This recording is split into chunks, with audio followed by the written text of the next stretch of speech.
My name is Marcella Chan. I'm from Foster City, California, and my passion for soccer started when I was about 8 or 9 when I was playing recreational soccer, and then I decided to compete competitively when I was about 10, playing at a silver level, and then I transitioned into ECNL, and right now I'm currently playing at Hawaii Pacific University. I knew I wanted to pursue college soccer when I was a sophomore transitioning to my junior year, and I was fortunate enough to have guest played for a very prestigious team in the area, and we had played in the Silver Lake Showcase down in SoCal, where I was able to get a lot of recognition from colleges because I had never gotten recognition from colleges before, and that was kind of my moment of realization where I knew I wanted to compete in collegiate soccer.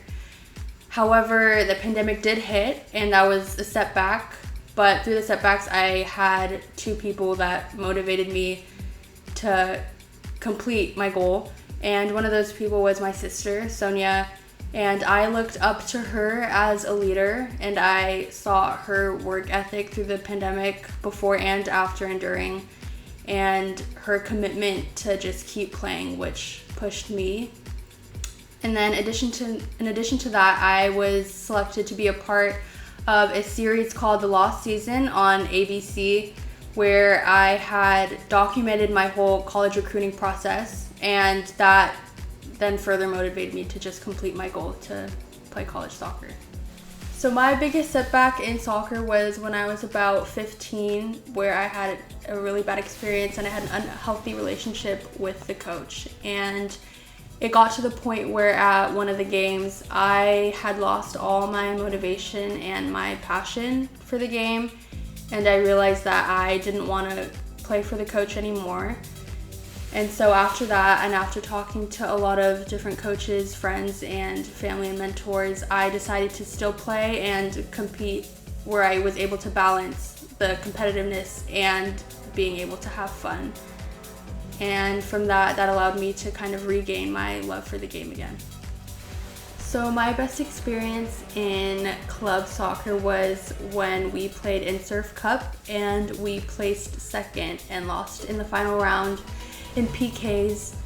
And I remember just like the weeks before that and putting all the work in during practices, training 4 times a week, and just having the intensity and the level being at like the highest at practices was really motivating in going into Surf Cup, which is why I think we placed really high. And then just being surrounded by a really good group of girls and knowing like the potential the team had and being able to push each other was really motivating, and it was definitely an eye-opener to just kind of get a taste of like what it's like to play at like a really high level.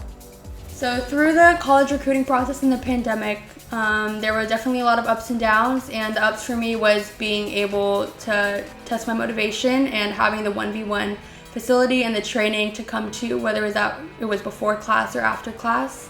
And then the downs was just the disadvantage of not being able to go to showcases or showcase myself in front of these coaches in person. It was more I had to just pick and find highlights from previous games and go off that and hope that that would work. And then just having to wait and be really patient, hearing from the coaches back and just emails was definitely a lot slower process than a regular recruiting process would have been outside the pandemic. But I think what I learned through this was that patience is really key in order to achieve your goal.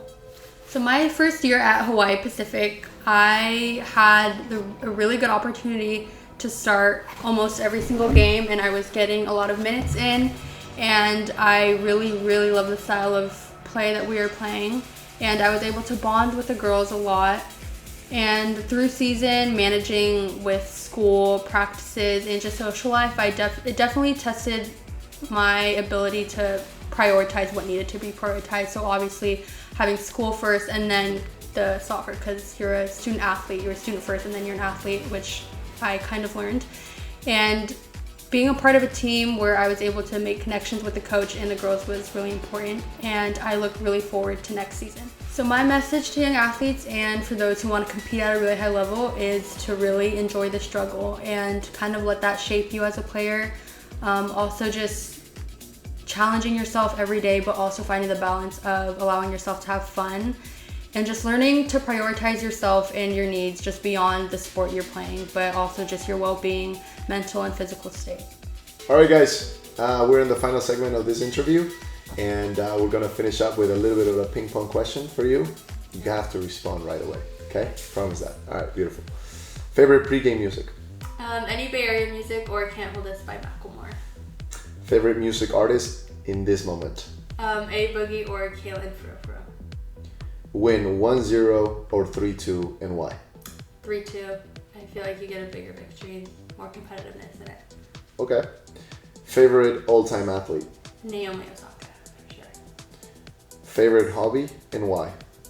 Shopping, because I feel like that's my retail therapy.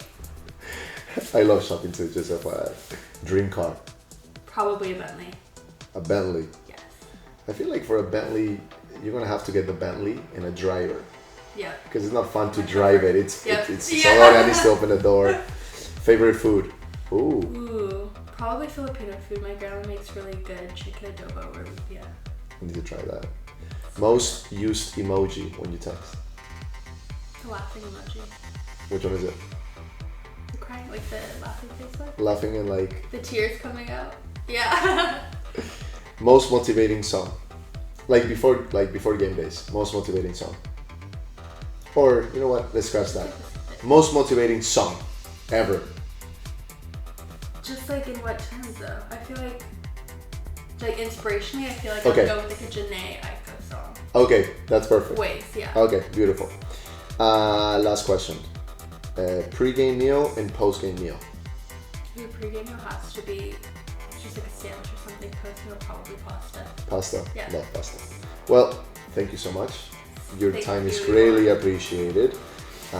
We cannot wait to hear all your experiences in your second year at HPU. We know you're going to kill it. And thank you again. Appreciate you. Thanks.